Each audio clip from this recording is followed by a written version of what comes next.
Bonjour à tous, bienvenue dans cette nouvelle vidéo. Aujourd'hui, je vais vous parler d'un film réalisé par Isao Takahata et animé par Hayao Miyazaki, donc le grand maître des films Ghibli. Donc bien avant Ghibli, ils ont réalisé ensemble ces deux pionniers du animation japonais un film qui s'appelle Horus, Prince du Soleil, connu sur le titre japonais. Alors, laissez-moi bien me lire. Alors, Teiyo no Oshi Horus no Dekboken.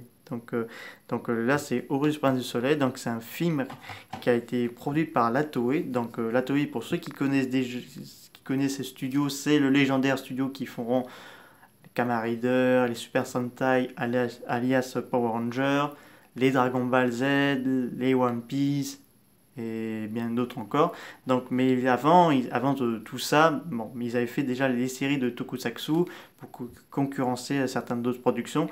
Ils voulaient faire un film donc pour enfants. Donc, je crois que c'est sorti au cinéma au Japon.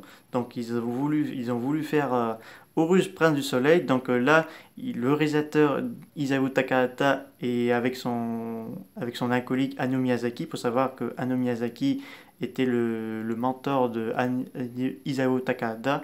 Donc, il faut savoir que Isao Takahata nous a quittés en 2018. Donc, son dernier chef-d'œuvre, c'est La Princesse Kuya, s'il arrive bien à le dire, qui est sorti en 2013. Je vous ferai une vidéo dédiée à ce réalisateur. C'est un film qui est disponible sur Netflix, vu que c'est un film Ghibli.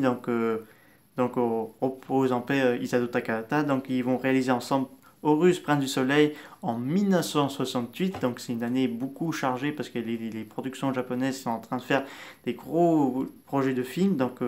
Là, Toei lance la production du film. Là, il faut qu'on va suivre l'histoire du jeune garçon Horus qui est poursuivi par une meute de loups et qui va réveiller le géant de pierre. Donc, il va expliquer qui peut-être qui a quelque chose qu'il a accroché sur son bras. Donc là, Horus retire du bras une espèce de qui n'est pas une branche mais une épée, donc l'épée du soleil. Le géant de pierre lui dit qu'il va devoir affronter plusieurs épreuves et tout ça qui viendra l'aider le moment venu. Donc il rapporte ça, l'épée du soleil à son père qui est malheureusement mourant, qui lui explique ses origines qui remontent au nord où ils ont été chassés par un monstre terrifiant. Donc là, après la mort de son père, Horus va immédiatement en compagnie de son ours aller à l'endroit où vivaient ses ancêtres et tout ça et affronter de nombreuses épreuves. Là, il va rencontrer le terrible sorcier qui connu le nom. Attendez que je retrouve le nom. Le démon Grunwald, c'est un espèce de méchant royaume de glace qui contrôle les loups, qui peut transformer un brochet gigantesque et faire un mammouth de glace. Donc il arrive dans un village où il va les aider à combattre et surmonter beaucoup d'épreuves. Donc on va voir une fille qui a un peu des idées pas très claires, mais après elle va venir gentille.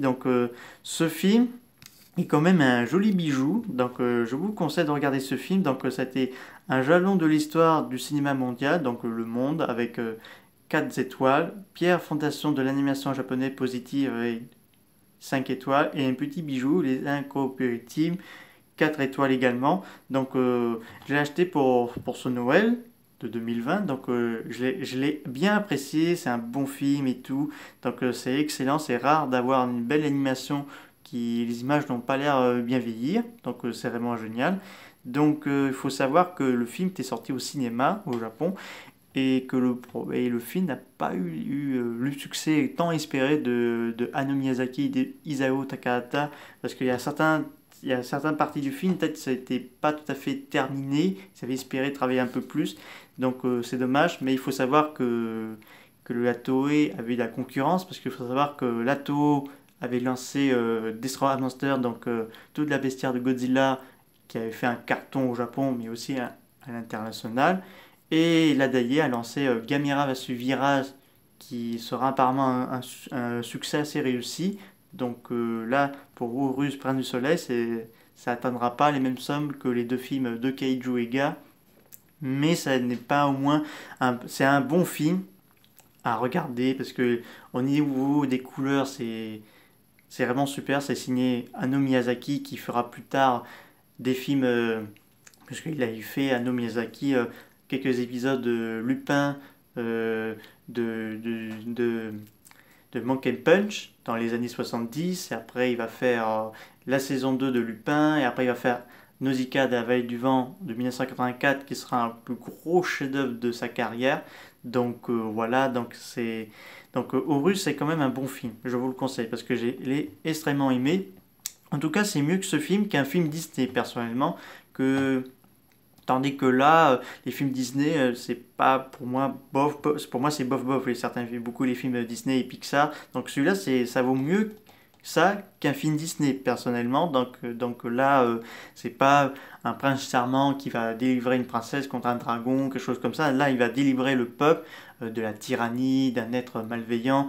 Parce que là, donc là, les habitants de cet univers-là, c'est un mélange entre vikings et gaulois, j'ai envie de dire personnellement. Donc c'est des gens du Nord, donc là ils tentent de survivre et donc voilà, ils veulent se débarrasser d'un brochet géant qui empêche les poissons de remonter. Donc là on montre clairement que c'est quelque chose, c'est vraiment génial. Donc les couleurs, donc c'est vraiment pas mal. Si vous ne connaissez pas trop les œuvres d'Isao Takahata, prenez au moins celui-là avec fait par l'animation par Hayao Miyazaki qui sont vraiment super. Donc vous passez un bon moment. C'est un film familial, regardez en famille, pour les enfants. Je vous conseille beaucoup ça parce que ça vaut vraiment le coup. Donc c'est un très bon divertissement. Donc voilà, accessible à tous. Donc voilà. J'espère que cette vidéo sur Horus, Prince du Soleil vous a plu. Si vous voulez trouver le DVD, il est disponible sur Amazon.fr et sur Fnac.com. Il est disponible dans un coffret DVD avec Le Roi Léo, qui est La Petite Peste, qui est un autre film de Isao Takahata, et bien d'autres encore. Je vous dis à très bientôt. Au revoir.